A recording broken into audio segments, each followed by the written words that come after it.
Good afternoon.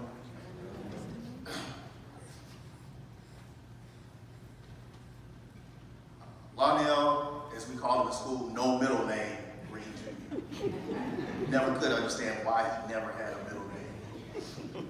There are a billion, million, bazillion, trillion things that I could stand here and say about Loniel Green Jr. And all week I've been contemplating what to say. I knew Loniel for 27 years. That is 3/4 of our lives. But I will say this, the Loniel that I first came to know was a proud, tall guy who, as you can see, some of our classmates have on green. He wore green every single day, just about, whether it was a shirt, pants, shoes, socks, something, he had on green. So we always said that he represented his last name well. I met Loniel first at Cora Howe Elementary in the 3rd grade. It was 1989, 1990. And he was a proud, loud, boisterous, outspoken, over-talking young man. He, as several others have said, thought he knew everything at 9 years old. But Loniel wasn't the average kid, and I know that because I wasn't either. There was one thing that connected us from the beginning, because in almost every other aspect, we were on opposite sides of the spectrum. One thing that really brought us together as friends was our continued learning and our garnering of wisdom beyond our years. We were both like old men at 9 and 10 years old. From there, everything else fell into place, from our friendship to our scholastic matriculation and even our camaraderie that went from our childhood into our manhood. But there's 3 words that I was trying to think of to be concise about Loniel. Those 3 words are leader, competitor, and servant. First, Loniel was a natural-born leader, as others have said, and I shall reiterate. That leadership translated from his childhood into his manhood. He was always organizing groups and clubs, and whether it was ones that he formed or whether it was ones that were already formed. He always wanted to be president of something. Loniel was always up for the job to serve, as others had said. He had more meetings and brainstorming sessions than even this current presidential administration before and after the last election. Secondly, Loniel was a competitor. He was a fighter. There were 3 instances where I competed over him for girls in 4th, 5th, and 8th grade. One in particular, I took my mother's brand new diamond ring to give to this girl in Mrs. Williams' 4th grade class, and Loniel, I presume, took his mother's diamond necklace so that we both could compete and win this girl's heart. Now, I don't know what Miss Sherry did to Loniel, but once Mrs. Williams gave the ring back to my mother, I received an old-fashioned beating, the most beating of my life. In the name of Jesus, of course. Now, another time Loniel competed with another best friend of mine. He never wanted me to have another best friend. I said, Loniel, you're not the only person I know. I know a billion people. You're not the only one. He ended up, and Ron can tell you, he ended up competing to be the best man at my wedding. He did everything. He said he was going to buy me the biggest gift. He was going to do this, do that, and the other. And of course, I had to make a compromise, thanks to Ron, because Ron said, if you don't make him best man, he's going to blow up on you. So I said, I don't want to die before my wedding, so let me make sure, and I ended up having 2 best men.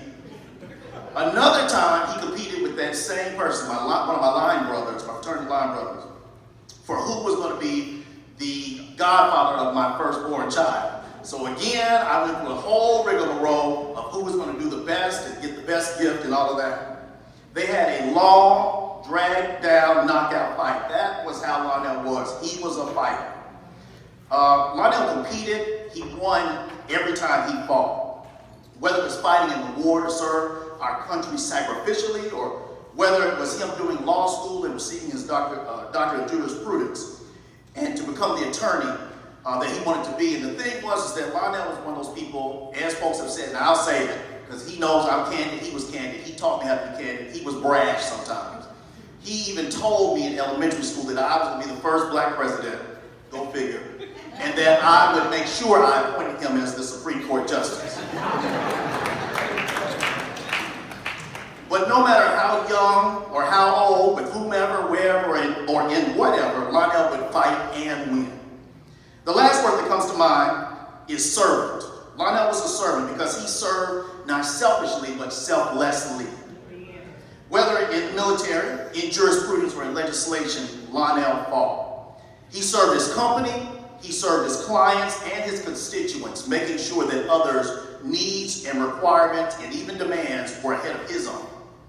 I close by saying this, that I'll always cherish. I said I wasn't going to cry. I ain't not cried in 10 years. This is the one. But I will always cherish him. People from school, even elementary school, even 20-some years ago, would ask me, how? I'm good. Thank you, brother. I'm good. I'm going to keep going. So we can keep going. But Loniel would, I lost my train of thought. But I love Loniel. We have been through hard times, we've been through good times, we've been through bad times, but he was always consistent.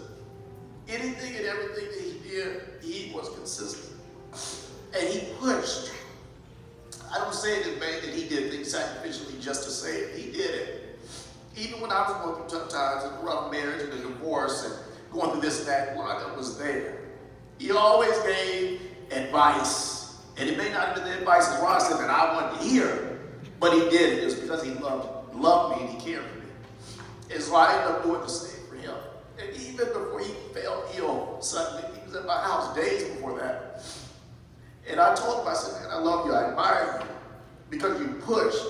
And he said, you know what, you came back with some stuff, so I'm going to come back. And I said, you know what, because you helped me, I'm going to help you. So this isn't a defeat, this is a win. And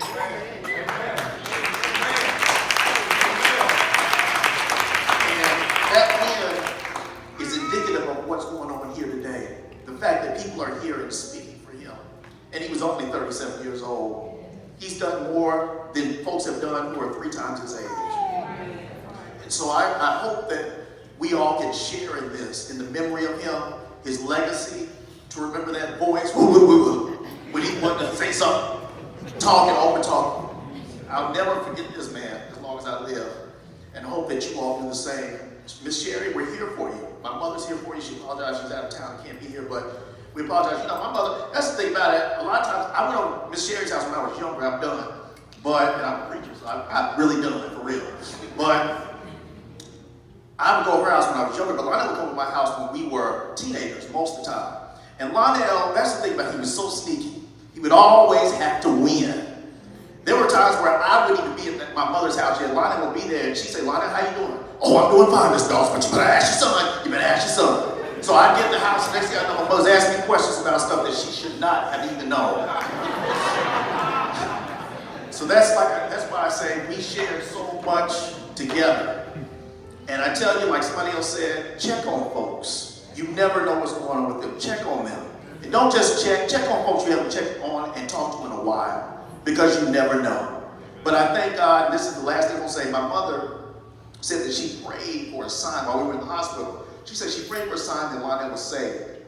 And I told her, I said, Loniel ended up crying one Sunday when we were singing to him, and he cried the Tuesday when his mother and I were there. She was talking and encouraging him, rubbing his head. And when I talked to my mother after that, she said, you know what? I pray that if God let him have a tear or cry out of his right eye, he's in heaven with him. And that's exactly what he did. So we thank God for this celebration. And I pray for this family. Miss Sherry, we're here to support you. We love you. God bless you and the family.